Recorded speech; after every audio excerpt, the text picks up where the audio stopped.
Добре вечер, почитувани гледачи, добре дојдовте во Што мисли народот на телевизија Стар. Во серијал сме некаков кој што се однесува на финишот на 2025 година и секоја година оставаме простор и за она што се случува на Универзитетот Гоце Делчев, со што имаме гости кои што се поврзани и се во оние кои што одлучуваат и работат за развојот на универзитетот. Ова вечер ќе имаме можност не само за самиот Универзитет Гоце Делчев, туку еден дел од емисијата да посветиме општо на економските теми во држава, кои што ги забораваме бака на крајот на годината кој ќе не фати новогодишната еуфорија, ама треба да се потсетиме што ни се случува и што може да не очекува. Проректорот за развој на Универзитетот Гоце Делчев, професор доктор Дарко Лазаров е вечер со нас. Добро вечер, професор. Добро вечер и благодарам за поканата. Реков, крај на годината секогаш добиваме простор за Универзитетот Гоце Делчев и мислам дека можеме да започнеме токму со тој дел. Како гледате на тоа што му се случуваше на универзитетот во текот на оваа година? Знам дека она што се случуваше и беше спомнувано многу пати е членувањето во Алијансата на европски универзитети, но во година кога наполни 18 години полнолетство на универзитетот, веројатно има и многу друго што да се каже. Па добро, да, 2025 година беше навистина многу успешна и плодна година за Универзитетот Гоце Делчев и тоа на повеќе полиња. Едно од тие полиња, она што кажавте вие, е интернационалната соработка. Ние веќе влеговме во полнек на реализација на активностите во рамки на Европската универзитетска алијанса, во која што практично заедно со 8 универзитети од Европската унија сме полноправни членки и ползуваме од сите активности кои што се во рамки на самата универзитетска алијанса и годинава навистина во тој дел имавме многу активности кои што придонесуваат и за градење на нашите научно-истражувачки капацитети, односно целосна вклученост на нашите професори во реализирање на одредени научни, истражувачки, стручно-апликативни проекти, меѓутоа во исто време и во реализација на многу наставни и образовни активности. И во тој сегмент мислам дека најголемата придобивка од нашето интегрирање, односно членување во рамките на Европската универзитетска алијанса е токму можноста нашите студенти преку соодветна мобилност да можат да одат на другите универзитети, да се запознаваат со тие системи, да едноставно разменуваат знаење и искуство со своите колеги, студенти од другите универзитети и да остваруваат студентски престои на тие универзитети и да бидат практично на некој начин учесници или луѓе кои што ќе партиципираат во голем број на образовни и наставни активности, кои што за нив ќе значи многу во смисла на доближување на високото европско образование на нашиот универзитет и тоа навистина представува една придобивка која што сите ние ја чувствуваме и она на што сме навистина горди годинава е во рамки на сите тие активности кои што беа организирани на универзитетите кои што се дел од нашата алијанса. Нашите универзитети навистина го представува гордо нашиот универзитет и ние сме исклучително задоволни во делот на успехот кој што го постигнуваме со нашите студенти, бидејќи на крајот на денот универзитетот постои за студентите. Се разбира, има и многу други активности кои што се надевам во текот на денешната, односно вечерашната емисија ќе имаме можност да ги подискутираме, затоа што универзитетот паралелно работи на повеќе полиња и остварува навистина исклучителни резултати во рамки на своето делување и во делот на подобрување на квалитетот и на условите на студирање,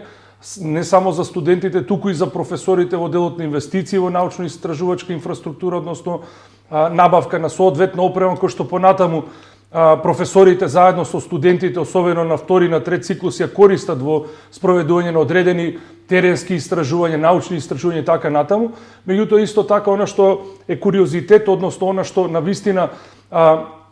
е нешто што го обележува нашиот универзитет е практично и соработката со останатите чинители во општеството, особено со индустријата, односно со бизнис секторот, и тука навистина има многу работи кои што можеме да ги споделиме со јавноста во делот на остварени соработки, во делот на успешно реализирани проекти со компании, со бизнис асоциации, со други чинители кои што подразбираат и подобрување на одредени процеси, односно користење на научните сознанија кои што се генерираат од нашите професори и нивно ставање во функција на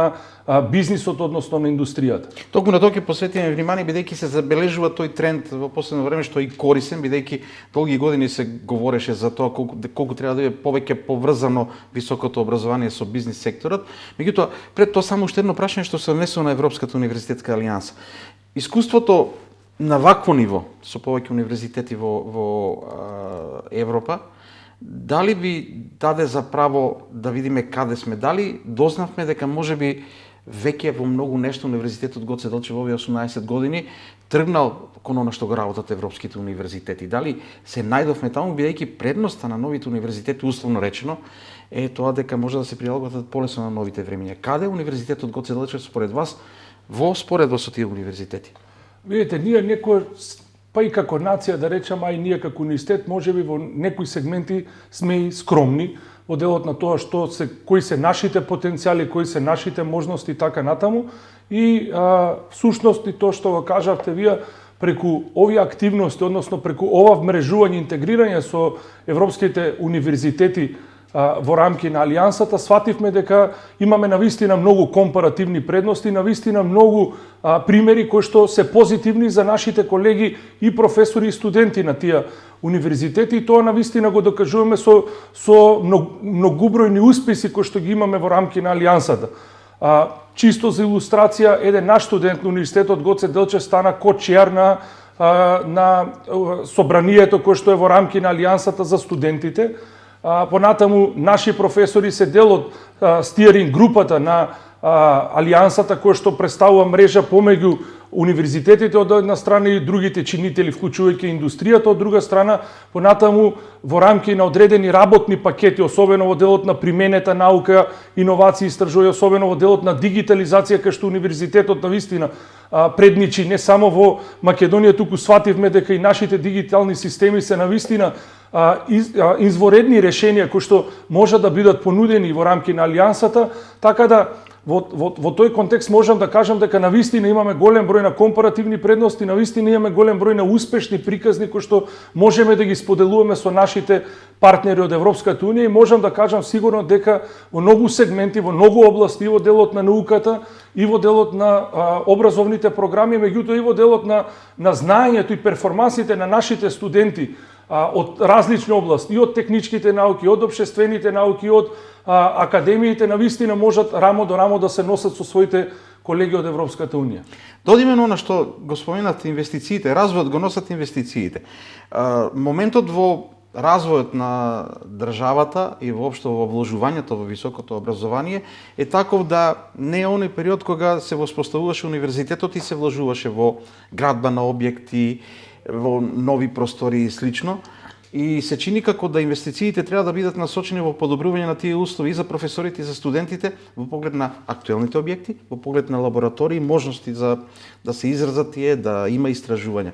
Да говориме за тој дел, каде инвестираше годинава универзитетот, каде ќе инвестира во наредната година? Вака, ако ја погледнеме и структурата на буџетот на универзитетот, може да заклучиме дека голем дел од средствата, еден значаен дел од средствата, зборам од сопствените средства кои што ги приходува универзитетот, одат за таа развојна компонента, односно одат за инвестиции и во инфраструктура, во делот на подобрување на квалитетот на студирање за студентите и подобрување на квалитетот за работа на нашите професори и научно-наставниот кадар, меѓутоа истовремено инвестираме и во лабораторија, односно во набавка на современа опрема која што понатаму ќе може да биде ставена во функција на индустријата, односно на стопанството. И тука навистина имаме исклучителни резултати, бидејќи ако ја погледнеме инвестицијската компонента, особено во делот на лабораториите, во делот на опремата на научно-истражувачка инфраструктура, ќе видиме дека 90% од таа опрема доаѓа од проекти. Што значи дека нашите професори се имаат исклучителна способност и знаење да едноставно ги користат можностите кои што се нудат и на национално ниво, меѓутоа особено на меѓународно ниво во делот на набавка на таква лабораторија. Не мора да чека универзитетот само од државата да бара. Дефинитивно. Има начини да се обезбеди на друг начин. И она што е многу битно во делот на тие проекти е тоа што таа опрема не се набавува сама за себе, туку се набавува за одредени апликативни цели во соработка со бизнис секторот. неодамна пред 2 недели, односно пред 10 дена, отворивме една лабораторија за циркуларна економија, за тестирање на материјали од реупотреба, односно реупотребени материјали, и таа опрема, односно таа лабораторија беше, да речам, етаблирана, односно беше основана заедно со бизнис центарот за циркуларна економија на Стопанската комора на Македонија како најголема бизнис асоциација, и практично тој проект беше финансиран од страна на програма за паметна специјализација, која што е финансирана преку Министерство за економија, односно е финансирана со извори од европски фондови. Што значи дека таа лабораторија не само што е дел од Универзитетот Гоце Делчев, туку многу повеќе истата ќе биде ставена во функција на бизнис секторот, на голем број на компании кои што ќе можат тука да прават одредени лабораториски тестирања, ќе може да развиваат прототипови на производи, и заедно со нашите професори едноставно да се вклучат во тие аспекти, бидејќи на крајот на денот она што е битно за нас е нормално образовната, односно наставната компонента, кој што е фокус на универзитетот и посветеноста кон студентите, меѓутоа во исто време ние како општествено одговорна институција, јавна институција, мораме да бидеме многу поинволвирани во економските, односно во развојните, во индустријските текови, правиме напори да едноставно со мрежување заедно со компаниите и дома и меѓународно, односно во регионот, да нашите професори бидат вклучени во не само во научни, туку и во стручно апликативни проекти, и на тој начин овозможуваме и студенти и на прв, и на втори, на трет циклус, заедно со професорите да бидат инволвирани и да стекнуваат и практични искуства, односно практични знаења кои што ќе ги надградуваат нивните теоретски знаења, бидејќи на крајот на денот тоа многу полесно ќе им помогне да се вработат, односно па и да отворат своји компании во иднина. Она што исто така е многу битно, а мислам дека треба да го потенцираме во делот на развојните перспективи на универзитетот, веќе работиме на тоа конкретно. Годинава веќе инвестиравме во два центри, односно две лаборатории, предприемачки лаборатории, кои што ќе го сочинуваат универзитетскиот стартап или иновацијски центар, во рамките на кои што студентите ќе можат преку коучинг програми, преку менторски програми да основаат своји стартап компании, и професорите нормално да им помагаат во тој процес, а и универзитетот обезбедувајќи институционално, односно логистичка подршка, да студентите се охрабрат и да почнат да основаат своји стартап компании. Тука ќе работиме и ќе биме навистина фокусирани во иднина, затоа што нашата мисија не е само да создаваме квалификуван кадар за индустријата и за економијата, тоа е првата примарна цел или примарен приоритет на универзитетот, меѓутоа втората и исто така важен приоритет е да го менуваме тој мајндсет на студентите кон предприемништво, односно кон иновации, да се охрабруваат студенти, особено од техничките науки, заедно со студенти од економскиот факултет, од правниот и од другите факултети, да креираат своји бизнис идеи, односно да ги комерцијализираат тие иновации. И тука работиме на конкретни проекти со меѓународни фондови, односно финансирани преку Европскиот институт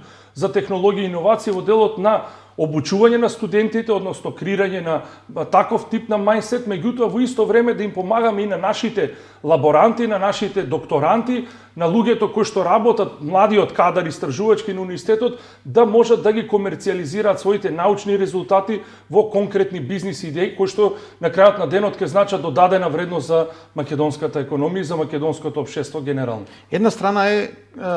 истражувачите на универзитетот, асистентскиот професорскиот кадар, друга се и студентите. На кој начин тие се вклучуваат во истражувачките активности, како можат, и рековте да им се сменува мајндсетот полека, но сигурно, како доаѓате до нив, како го промовирате себе, бидејќи понекогаш владее мислењето дека некој доаѓа само за диплома. Како да ги направиме оние што доаѓаат, нели, да земе диплома, да размислува во насока дека може да почне уште одовде да бара можности за развој, за стартап компанија, сам да работи нешто. Како ги промовирате овие работи кај студентите, за да се заинтересираат повеќе? Видете, практично ова што сега го зборувавме во таа насока, преку градењето на капацитети во делот на тој универзитетски стартап, односно иновацијски центар, и градење на предприемачки лаборатории да им помогнеме на студентите да креираат идеи, односно да ги комерцијализираат идеите. Меѓутоа, она што е битно еве и за гледачите во делот на креирање на иновација, односно комерцијализација на научни сознанија, вие прво треба да дојдете до таквите научни сознанија и да дојдете до сознание, односно до информација дека тие резултати на кои што вие работите може да бидат практично применливи во индустријата и така натаму. И во тој сегмент тука, да речам, профилите од економија во делот на спознање на потребите на пазарот, во делот на спроведување на одредени маркетинг анализи и така натаму е од исклучителна важност. Меѓутоа, носители на тој процес секако се студентите на техничките факултети и пак се враќаме назад дека ако ти имаат своји соодветни лаборатории, ако професорите се вклучени директно со студентите во проектите, бидејќи проектите бараат во рамките на проектните апликации да имате млади истражувачи. И самите професори, работејќи со студентите, особено со студентите на погорните академски години, на трета, четврта година, студентите на магистерски студии, на докторски студии, едноставно професорите ги мотивираат студентите, бидејќи најголем дел од тезите кои што тие ги развиваат, научните тези во рамките на своите магистерски и докторски студии, мора да бидат стручно апликативни, односно да имаат одредена своја примена, и во таа насока мислам дека универзитетот ќе се движи понатаму со многу поинтензивна динамика. Тоа важи и за самите професори, односно за самите асистенти во рамките на универзитетот. Ние генерално имаме институционални ограничувања во делот на ангажирање на млади кадри, односно на помлади асистенти на асистенти, меѓутоа сега согласно нашите сознани информации во делот на промената на законот за високо образование, дури ние ќе можеме како универзитет да ангажираме такви студенти ако имаме доволно ресурси да ги финансираме. И во тој контекст, ако нашите професори продолжат со својата во тие активности за аплицирање, односно добивање на проекти, особено проекти кои што се финансирани од Европската унија, тогаш нормално дека ќе има одредени средства кои што ќе можеме да ги искористиме за ангажирање на таков кадар кој што понатаму нормално ќе биде дел од нашиот колектив, односно нашиот универзитет. Ако се звртите наназад на ова и последните неколку години, од аспект на соработката со бизнис секторот, со компаниите, со коморите, често пати објавуваме вести во смисол договор за соработка со таа и таа компанија и слично. Што говори, каков показател е интересот, ако е зголемен интересот на компаниите за соработка, ако бараат соработка со универзитетот? Генерално, во последните неколку години тој интерес на компаниите, односно на бизнис секторот е многу поголем од тоа што било претходно, споредено со претходно, и тој интерес е во две насоки. Едната насока е да обезбедат квалификувана работна сила, кој што ќе можат многу лесно да интегрираат во своите производни, индустријски и економски процеси. И вториот интерес на компаниите во делот на користење на нашите научно-истражувачки лаборатории, односно опрема, во делот на тестирање, во делот развивање на прототипови на производи и секако користење на експертскиот потенцијал на нашите професори во делот на изнаоѓање на одредени индустријски решенија, односно развивање на одредени процеси, бизнис процеси кои што на некој начин ќе го олеснат, односно ќе го оптимизираат нивниот производен процес и ќе ги направат поефикасни. И тоа не она што е битно е тоа дека такви практики постојат во Европа. И она што уште е побитно е дека поголем дел од универзитетите кои се дел од нашата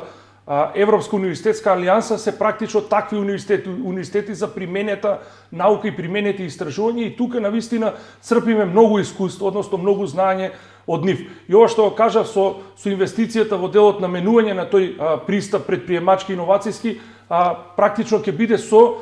трансфер на знаење, односно трансфер на искуство од нашите партнери. Само за илустрација, еве, за гледачите ќе дадеме дека во рамки на нашата алијанса е Техничкиот универзитет од Инглштад, кој што е партнер на Ауди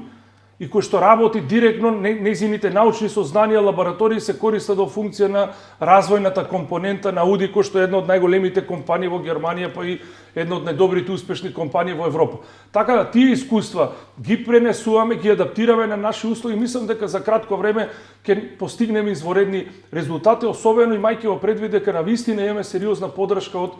бизнис асоциацијата, особено од Стопанската комора, која што е најголема и најуспешна бизнис асоциација во државата, бидејќи на крајот на денот интересот е заеднички. Она што исто така го отсликува нашиот универзитет е општествената димензија. Во смисла дека ние не сме ориентирани само кон индустријата, односно кон приватниот сектор или кон бизнисот, туку сме ориентирани да помогнеме кон јавниот сектор. Еве сега неодамна имавме една обука која што навистина беше многу успешна обука за јакнење на аналитичките капацитети на управата за јавни приходи во делот на користење на одредени софтвери, во делот на користење на одредени алатки кои што ќе помогне понатаму во јакнење на капацитетите за аналитика во работата која што ја има управата за јавни приходи. Во таа насока покажуваме дека универзитетот е корпоративно општествено одговорен. Исто така тука би ја спомнали соработката со општина Штип, ние сме дел од овој регион и во таа насока разменуваме на дневна основа информации, ги ставаме во функција сите наши ресурси, целиот наш капацитет и целото наше знаење во развојот на општината, во развојот на источно-планскиот регион, во развојот на македонската економија. Тука би го спомнали еден проект кој што го имаме тековно со општина Штип во делот на кој што е финансиран преку UNDP во делот на обука на наши, односно праќање на наши студенти да волонтираат во општината во различни сектори, на тој начин општината да обезбеди иден кадар за незиниот развој. А тука размислуваме и за аплицирање на заеднички проекти кои што ги нуди Европската унија, така да сме отворени за соработка не само кон бизнисот, кон останатите чинители во општеството, меѓутоа исто така сме фокусирани кон интернационалниот развој, бидејќи таму е иднината. Ние се стремиме да одиме кон Европската унија. Споменавте веќе дел од работите кои што се општествено корисни, односно универзитетот образува кадар, подготвува кадар, меѓутоа и работи кои што се корисни за општеството. Еве, ако се сетам на некои работи, тоа е дека има лабораторија која што помага во мерењето на загаденоста на воздухот, нуди решенија. Имаме други лаборатории кои што испитуваат почва и слично. На кој начин помага и придонесува во општеството, еве, некои други лаборатории, она што не го знаат граѓаните дека имаме таков придонес? Па добро, во рамките на универзитетот Гоце Делчев е една од најдобрите лаборатории, јас мислам не на ниво на Македонија, туку на пошироко регионално ниво, а тоа е лабораторијата Амбикон, кој што прави навистина софистицирани точни мерења на загаденоста на воздухот, не само во делот на индустријата, туку и во делот на амбиенталниот воздух. Тука ректорот е навистина извореден во тоа што го прави. Во изминатиот период, ако се сеќавате со она катастрофа која што се случи летото во Трубарево, универзитетот корпоративно општествено влезе во тој проект, мерејќи го воздухот и идентификувајќи ги евентуално опасните честички поради пожарот кој се случи. Тоа беше на доброволна основа, односно беше како бесплатна услуга која што е даде универзитетот. Исто така, од она што јас го имам како информација, Амбикон постојано дава бесплатна услуга и кон градинките, кон школите во делот на мерење на загаденоста внатре во просториите, во делот на загаденоста на општините, нуди решенија како да се подобрат одредени општествени и социјални проблеми со кои се соочуваме како држава, меѓутоа и другите лаборатории, особено еве тука пак ја спомнам ова лабораторија кој што неодамна основавме за циркуларна економија, каде што ќе каде стопанството тука ќе го види својот интерес. Па видете, Тони, ние токму за ова, бидејќи е поврзана со она што е светски тренд, циркуларна економија, намалување на отпад и слично. Дефинитивно, ние имаме многу индустријски, ние имаме и комунален, меѓутоа и индустријски отпад, кој што не се третира, не се соодветно користи како инпут, односно како ресурс кој понатаму може да се користи во производство на други производи. Што направи универзитетот практично со еден проект кој што го реализиравме во изминатиот период, заедно со неколку компании, влезе во практично еден проект кој што подразбираше индустријскиот отпад,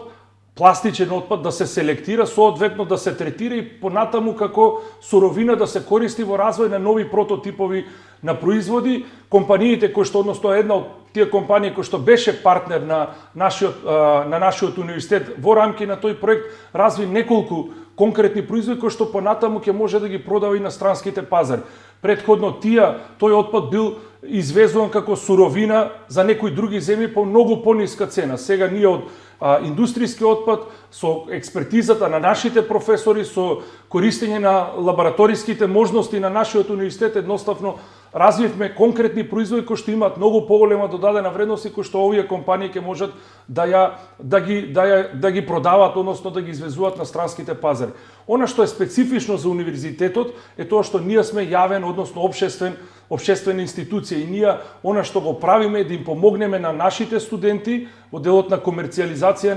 на своите бизнис идеи, тоа што го зборувавме, меѓутоа им да им помогнеме и на државата, и на општините, и на другите чинители, вклучувајќи ги бизнисот да се развиваат, односно да можеме ние како општество побрзо да одиме напред. Бидејќи говориме за развој, сосема е јасна ситуацијата кога станува збор за инвестиции во науката, во лабораториите, тоа е можности и за студентите, можности за професорите и државата да користи од тоа. Кога станува збор за тоа да универзитетот Гоце Делчев е специфичен по тоа што е дисперзиран на некој начин низ Штип, еден од, значи многу ретко има и такви ситуации, меѓутоа најголем дел универзитетите во светот се во еден кампус. И тоа можеби е мала потешкотија во функционирањето, но сепак функционира бидејќи Штип не е толку голем град. Но она што е најавено, единствено што знаеме е дека во иднина можеме да очекуваме нов објект на медицинскиот факултет блиску до новиот објект на болницата, како и да не биде за година-две, ќе биде. Дали може да очекува универзитетот на некој начин подобрување на тој план, некои нови кампуси? Иако времето е такво, реков дека малку потешко оди со градење на објекти во држава, инвестирање во таква инфраструктура. Дефинитивно, она што за нас како универзитет е исклучително важно, имајќи во предвид дека факултетот за медицински науки е еден од клучните носечки факултети, односно единици во рамки на универзитетот, е градењето на медицинскиот факултет заедно со клиничката болница и градење на една универзитетска клиничка болница кој што ќе го етаблира не само универзитетот, туку и градот како здравствен хаб, како здравствен центар на целиот овој регион, па зошто не и пошироко, и во рамките на тој капацитет кој што ќе биде со директна поддршка на владата, односно на државата, универзитетот ќе влезе во една нова фаза од неговиот развој. Па ќе речеме, имајќи во предвид дека на тој факултет ќе има современа медицинска опрема, лаборатории кои што професорите и студентите ќе можат да ги користат и за наставно образование, меѓутоа и за научно-истражувачки цели. Спомнавте вие, дека универзитетот е децентрализиран од аспект на локацијата. Ние ќе се обидеме во наредниот период дел од тие тесни грла да ги оптимизираме како систем. Па реално евентуално со изградба на медицински факултет голем проблем ќе биде решен. Дефинитивно, меѓутоа она што е компаративна предност или голема предност на универзитетот е неговата интегрираност од аспект на оптимизација на сите управувачки процеси и административни, и административно, односно бирократски процеси, и тука навистина предничиме по однос на сите споредено со сите универзитети во делот на ефикасноста по број на студент, по број на вработен и така натаму, и тоа да речеме една работа во која што универзитетот навистина многу инвестираше во делот на градење на такви технички административни капацитети. Универзитетот на некој начин, односно ректорската управа е сервис кон другите единици, а другите единици имаат автономија во делот на креирање на наставни програми, во делот на креирање на активности, научно-истражувачки политики и така натаму, меѓутоа немаат потреба за трошење на енергија и време во делот на администрирање на управувачките процеси. Тука да речам сме прилично многу ефикасни од аспект на бирократските процедури. Исто така, она што е битно и е многу важно за нас, бидејќи ние сега живееме во една дигитална ера, во еден дигитален свет, е дигиталната инфраструктура која што универзитетот ја изгради во изминатите 18 години, кој што од оваа перспектива се покажа како навистина најдобра инвестиција, бидејќи студентите реално имаат сите своји активности технички, административни ги извршуваат дигитално, така да тие немаат потреба да доаѓаат физички на студентски прашања, да губат време, енергија, а и во исто време ние заштедуваме како универзитет многу. Сега она што е битно и го разликува нашиот универзитет од другите универзитети, бидејќи и другите универзитети почнуваат во таа насока, а ние сме тука многу понапред во делот на таа инфраструктура, меѓутоа она што е многу битно е културата која што имаат професорите и студентите да ја користат таа инфраструктура. На крајот на денот вие може да изградите како дигитален центар или како дигитална инфраструктура, меѓутоа е многу битно да ги подготвите студентите, да ги подготвите професорите, да ги користат тие сервиси и на вистина, ако земете да направите едно истражување во рамки на универзитетот, може да заклучите дека нема вработен, нема професор, нема студент кој што не ги користи сите услуги кои што ги нуди тој центар, односно таа дигитална инфраструктура, и мислам дека тука се заштедува многу енергија, многу време, а и многу финансиски ресурси. За да го заокружиме делот за универзитетот, да преминам кратко барем на она, имам на две теми би сакал генерални се за економијата да говориме. Како проректор, ако треба нешто да им порачате на студентите што можат да очекуваат во наредниот период и во наредната година и воопшто, што би им рекле, што можат да очекуваат, во која насока ќе се движи универзитетот за да им овозможи ним подобри услови за студирање, услови нормално за после студирањето да бидат конкурентни за работа и слично, бидејќи тоа е поентата за нив. Она што е навистина важно за нас и што не осликува како универзитет е тој однос кој што професорите го имаат кон студентите, тој непосреден однос и таа подршка, односно фокусираност и мотивираност на нашиот наставно-научен кадар да придонесе кон нашите студенти, и тој курс кој што го имаме дефинирано и таа патека дефинитивно ќе биде воделка и во наредниот период, бидејќи од овие 18 години свативме дека инвестицијата во студентите е најголемата инвестиција за нас како универзитет. Секако ќе продолжиме со подобрување на инфраструктурните услови за нашите студенти и во делот на предавални, и во делот на друга инфраструктура, и во делот на научно-истражувачки проекти, меѓутоа она што за нас е најбитно е ќе им дадеме можност на нашите студенти преку алијансата да можат да ги користат бенефитите во делот на мобилноста, студирање, кратки студиски престои на другите универзитети, комуникација, односно создавање на мрежа со своите колеги од другите универзитети, особено во рамки на алијансата, меѓутоа и надвор од неа. Имаме голем број на партнерски односи со универзитети преку Ерасмус, европските програми ги користиме тие да наши студенти одат неколку семестри на другите универзитети, и мислам дека таа инвестиција е исклучително важна инвестиција, бидејќи на крајот на денот најдоброто знаење ние можеме да го стекнеме и да го пренесеме кај нас од практиките кои што ги имаат успешните високообразовни институции во рамки на Европската унија. За економијата да се говори треба повеќе од една емисија, ама крајот сакам да го искористам, условно речено да го искористам, ајде прво на едно микроекономско ниво. Штип, да го земеме за пример, како економист кој што ги следите работите, долги години се говореше дека за некои компании да инвестираат во одредена средина, прво испитуваат каква е куповната моќ, колку се троши, како се развива градот. Во Штип доаѓа Лидл, не сакам ова никој да го свати политички, бидејќи кај на сцена политика се удара, меѓутоа доаѓа Лидл, се отвораат компании, се работи и Штип според многумина проценка се развива во еден вистински центар. Како го толкувате? Како го гледате вие развојот на Штип? Кои се елементите и дали навистина стои економски развој зад се во ова? Кои се елементите кои што пренесува Штип да е сега тука кај што е, бидејќи мислам дека и од овој аспект би можело да се разговара за ова? Пред да дадеме конкретен коментар за економскиот и локалниот развој на Штип, она што за мене е многу битно, а и за гледачите мислам дека ќе биде интересно да го погледнеме многу кратко оној макроекономски аспект во делот на регионалниот, рамномерниот регионален економски развој, бидејќи ние сите сме свесни дека Македонија има една сериозна концентрација кон главниот град. Сите текови се случуваат во главниот град, во Скопје,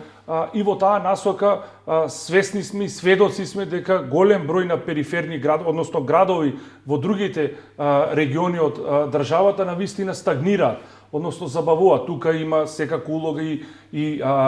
миграцијата кон надвор, меѓутоа и националната миграција од тие градови кон главниот град, и во таа насока можам да кажам дека Штип е еден од успешните примери како, значи во рамките надвор од Скопје можеме одржливо да се развиваме, и тука е голема заслугата и на општината Штип, на градоначалникот, меѓутоа и на улогата на универзитетот, и на улогата на стопанството и така натаму. Мислам дека оние инвестиции во инфраструктурата кои што се направија во изминативе неколку години во Штип ќе бидат исклучително важни за привлекување на инвеститори, односно за започнување на бизнис на постоечките компании во градот, меѓутоа секако и мотив за нас како универзитет да продолжиме во таа насока да се развиваме, бидејќи со интернационализацијата на универзитетот нашата цел е да се фокусираме и на студенти од овој регион, меѓутоа и да привлечеме студенти и од другите региони од државата, но уште повеќе да привлечеме студенти од другите европски земји и на тој начин да испорачаме, да речам, дополнителен импулс или дополнителен импакт кон локалната економија. Но пак ќе речам, мислам дека Штип се развива во вистинска насока, бизнис секторот заедно со општината и со универзитетот се клучните алки кои што ќе го носат тој развој во иднини, мислам дека Штип ќе се движи во права насока. Дали има простор, бидејќи се знае какви се економските состојби, генерално менливи постојано во зависност од случувањата во светот, не само Европа, правевме муавет предходно на еден настан, не само Европа, во Соединените американски држави да се случи нешто ќе почувствуваме. На Исланд да се случи нешто, во Русија да се случи, да не говориме. Значи не сме исклучени од светскиот економски тек, но на микрониво Штип, дали гледате можност за економски раст? Дали ова што го гледаме ќе резултира и со продолжен развој во поглед на економијата, бидејќи да подсетиме, ние имаме ситуација кога економијата се преструктурира од генерално она што го имавме текстилот, полека замираат тие фабрики, паѓаат во некои други води и треба да се сретиме кон нешто друго. Како таа транзиција Штип ќе ја поднесе? Дефинитивно. Видите, прво локацијски Штип е на исклучително важна позиција, бидејќи нели сме центар на Источна Македонија. Од друга страна, автопатот Штип-Скопје навистина ги олеснува мобилноста помеѓу двата града, не само во делот на луѓе, меѓутоа и во делот на транспорт, на добри услуги. Мислам дека во таа насока ние сме стратешки добро позиционирани како општина и како град. Она што исто така е важно за нас, ќе биде исклучително важно да се заврши таа најавена инвестиција за изградба на модерен медицински факултет заедно со клиничкиот центар кој што навистина ќе направи еден здравствен хаб, еден здравствен центар по кој што ќе биде познат Штип и кој што заедно со високообразовниот центар кој што го носи универзитетот Гоце Делчев, мислам дека ќе бидат клучните столбови за идниот развој на општината. Секако паралелно тука ќе биде потребно и дополнително бизнис секторот да инвестира во нови производни капацитети, во нови индустријски зони. Јас тука гледам изворедни бизнисмени кои што инвестираат во Штип, кои што имаат навистина одлични перформанси. Тука е една актива кој што во изминатиот период е една од клучните македонски производни индустријски извозни компании, така да таквите примери ако се следат, мислам дека во соработка помеѓу општината, помеѓу универзитетот, мислам дека можат да испорачаат исклучително важни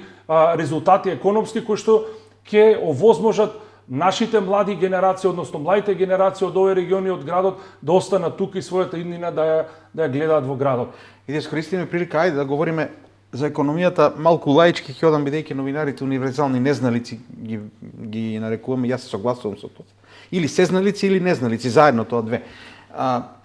Имаме година во која што имавме политички препукувања. Трезор се затвора, има пари, нема пари. Се коментира, опозицијата говори едно, власта си говори друго.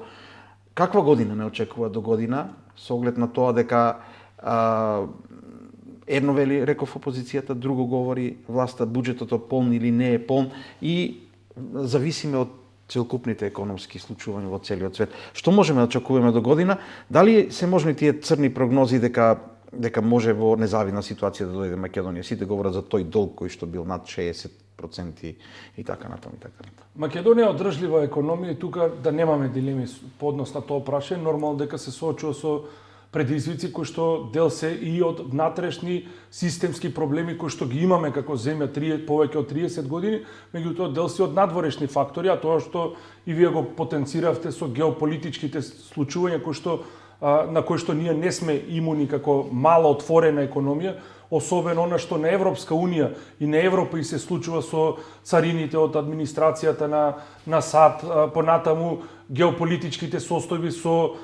конфликтот во Украина, односно конфликтот помеѓу Русија и Украина, кој што навистина прави Европа во една независна состојба во делот на енергенсите, во делот на нејзиниот развој, особено Германија, кој што е наш најголем трговски партнер. И во таа насока ние ќе имаме одредени ограничувања во нашиот развој визави овие состојби кои што се случуваат во Европската унија и генерално на глобално ниво. Меѓутоа проекциите и состојбите во 2025 година кои кажуваат дека ќе имаме раст некаде околу 3,4 или 3,5% согласно динамиката во првите 3 квартали, оние параметри кои што ни се достапни како информации, меѓутоа и следната година ќе имаме проекции кои што ќе бидат некаде меѓу 3,5 и 3,8% стапка на економски раст, кој што можеби не е најпосакуван во делот на брзината со која ние сакаме да се развиваме во иднина, меѓутоа дава една развојна компонента на Македонија и овозможува една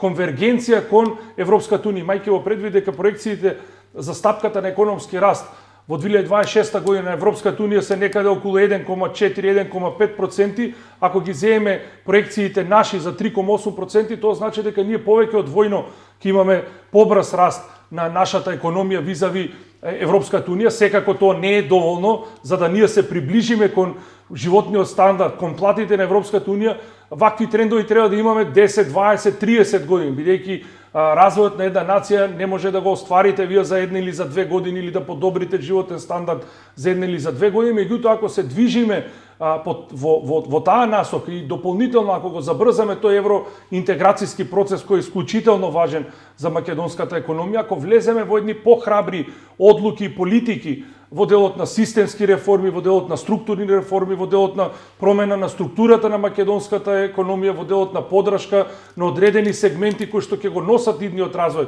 како што е високото образование, како што е науката, како што се иновациите и така натаму, мислам дека Македонија има доволен развоен потенцијал и она што останува е да ние на некој начин завршиме таа домашна задача. Државата преку буџетот паметно и одговорно да ги троши буџетските средства, да ги насочува таму каде што да обезбеди нормално социјална димензија, кој што е основната полуга на секоја држава, меѓутоа и од друга страна да насочи поголем дел од средствата во делот на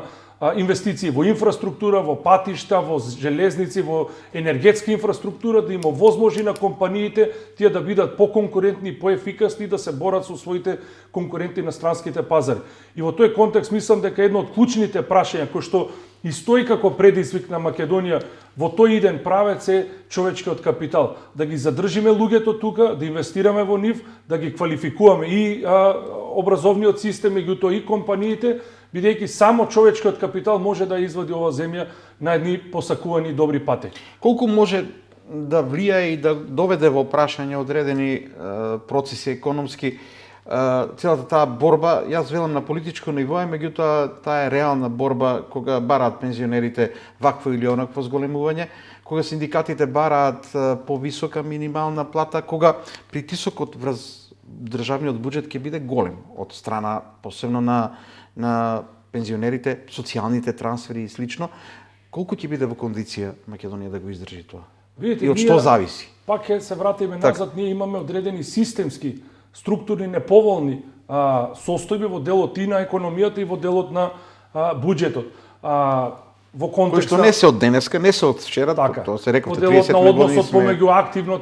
активните вработени, бројот на пензионери, во делот на бројот на невработени, покрај тоа што бројот на невработени, односно стапката на невработеност во изминатиот период значително се намалува, сепак постојат еден голем број на луѓе кои се надвор од системот, надвор од пазарот на труд. И сето тоа ќе притиска врз буџетот и во делот на социјалните трансфери, во делот на фондот за пензиско инвалидско осигурување, во делот на фондот за здравствено осигурување. Ние се соочуваме и не сме имуни на тој процес на старење. Поголем дел од таа млада популација во изминатиот период имаше еден процес на миграции кон другите земји. Сите тие прашања се предизвик за идниот развој на македонската економија, но пак ќе речам Македонија е на едно исклучителна важна локација во рамки на Европа и ако ние влеземе системски во делот на интегрирање кон формално правно кон Европската унија, исполнување на сите тие реформски агенди кои што стоат пред нас, понатаму ако застанеме робусно во делот на борбата со корупцијата, сивата економија кој се рак рана на македонското општество и кој што навистина прават сериозни дефекти во целиот економски социјоопштествен систем, мислам дека ќе можеме да го избориме нашиот опстанок како земја и да се развиваме со една попосакувана динамика кој што на долг рок ќе обезбеди повисоки плати, односно подобар животен стандард. Секако нема да биде тој процес лесен, имајќи ги во предвид, пак ќе речам, овие надворешни фактори кои што ни стојат како такви, а на кои ние немаме можност да влијаме. Меѓутоа пак мислам дека треба да размислуваме и да гледаме оптимистички и секој од нас да даде максимален придонес во таа насока во градењето на идниот развој на македонската економија и на Македонија како земја. На неколку пати споменавте, мислам и да го извлечеме како момент. На неколку пати споменувате дека практично евроинтегративните процеси може да влијаат само позитивно на економијата во Македонија. Дефинитивно, затоа што ние сме дел од Европа. Европа е навистина најразвиен континент во светот во секоја смисла. И ако сега нели гледаме дека со забрзани стапки се движи и Кина, се движи и Америка, мислам Америка е најразвиена економија во светот, меѓутоа Европската унија е економија која што е жилава, која што е развиена, која што има индустрија и мислам дека во таа насока ние може да бидеме придружна членка, не само формално правно, туку придружна членка во ланците на снабдување, да бидеме рамноправен, нашите компании да бидат рамноправни партнери со европските земји, бидејќи да не забораваме, ние сме многу блиску до Европа, практично сме дел од Европа, блиску до Западна Европа, за неколку сати наши производи може да стигнат на пазарите во европските земји, така да тој простор треба да го користиме. Исто така имаме поволни климатски услови, мајки во предвид и ова што се случува во светот со тие климатски промени, сепак мислам дека имаме доволно ресурси кои што ако ги ставиме во една функција на паметно користење, мислам дека може да испорачаат навистина резултати кои што сите ние како нација ги посакуваме. Говоревме малку локално, малку глобално, а и регионално едно прашање за крај, од аспект на нешто што овие денови го слушнавме, идеја која е стара, меѓутоа ако се реализира, кои би биле ефектите? Факт е дека сите говорат дека изградбата на автопатот Миладиновци Штип придонесе многу за Штип и за регионот. Се најавува експресен пат Кочани-Делчево. Од аспект на економијата, инфраструктурата и патиштата дефинитивно значат многу. Дали ќе почувствува нешто истокот, Делчево, Берово, Македонска Каменица, а и фактот што сме тука веднаш на чекор до Европска унија, Бугарија е Европска унија. Дали очекувате дека може да биде некаков импулс и самиот тој пат, бидејќи сега имаме лоши пат на поврзаност со истокот? Вие коридорот 8 и ова што вие го говорите во делот на подобрување на патната инфраструктура кон истокот ќе значи многу прво внатрешно, затоа што можностите луѓето да останат и да живеат во тие локални средини, а не да доаѓаат и да мигрираат кон Скопје, ќе биде поголем, затоа што ќе можат многу побрзо и поефикасно да движат кон главниот град и обратно. Тоа е едната придобивка. Другата придобивка е поврзаноста со Бугарија, кој што е дел од Европската унија. Меѓутоа, ова е моје мислење. Мислам дека најстратешкиот пат кој што треба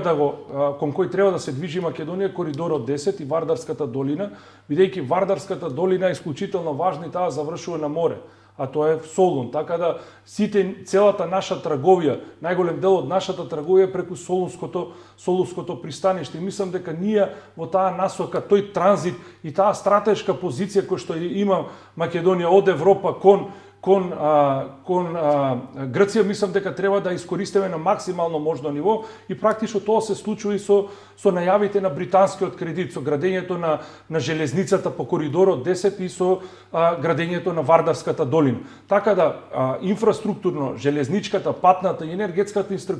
инфраструктура и позицијата која што има Македонија во рамки на европскиот континент може да биде голема сигурност за нас како земја дека ќе обстанеме и дека во иднина ќе се развиваме на еден подобар и попозитивен начин. Има критичари на тој проект, железницата, Вардарска долина и така натаму, критичари дека многу повеќе ќе се уништело, тешко било изводливо,